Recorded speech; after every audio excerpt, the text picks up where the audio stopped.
بسم اللہ الرحمن الرحیم۔ السلام علیکم معزز دوستو، آپ دیکھ رہے ہیں ZHP TV اور میں ہوں زبیر الحسن۔ ZHP TV کے معزز دوستو، آپ دیکھ رہے ہیں 8000 صحابہ کی تاریخ، اور اس ویڈیو کا ٹائٹل ہے کیا نبی اور رسول کا گزر جہنم میں سے ہوگا؟ تو میرے محترم دوستو، جہاں پر سارے گناہ گار جہنم کے اندر داخل ہوں گے، کفار، مشرکین، اور مشرکین تو جہنم کے سب سے نیچے والے طبقے میں ہوں گے، تو ایسے ہولناک جگہ میں جہاں پر اللہ تعالیٰ اپنے بندوں کو صرف عذاب دینے کے لیے داخل کرے گا، تو سوال یہ آتا ہے کیا اللہ تعالیٰ نبی اور رسولوں کو بھی جہنم میں داخل کرے گا؟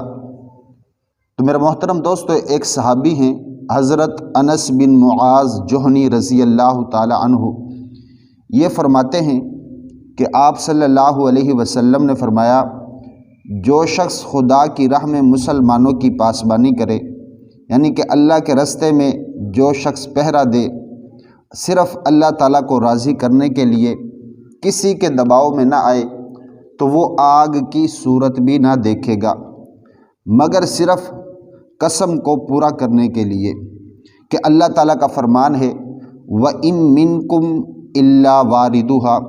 یہ ویڈیو پر سکرین پر آپ دیکھ رہے ہیں، یہ قرآن مجید کی آیت کا ایک حصہ ہے جس کا ترجمہ یہ ہے، تم میں سے کوئی نہیں جس کا گزر جہنم میں سے نہ ہو۔ تو آپ صلی اللہ علیہ وسلم نے فرمایا، اللہ تعالیٰ نبی اور رسولوں کو اور اللہ تعالیٰ کے ولیوں کو بھی جہنم میں سے گزارے گا۔ تو یہ کس طرح ہوگا؟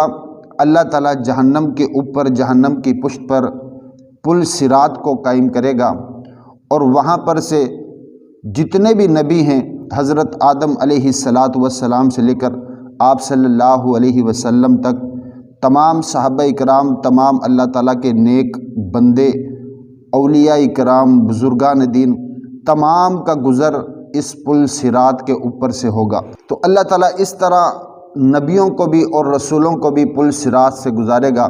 تو پل صراط سے گزرنے کا مطلب یہ ہے کہ جہنم میں سے گزارا جائے گا۔ تو میرا محترم دوستو، یہ تھی ہماری آج کی ویڈیو، اور یہ تاریخ تھی حضرت انس بن معاذ جہنی رضی اللہ تعالی عنہ کی۔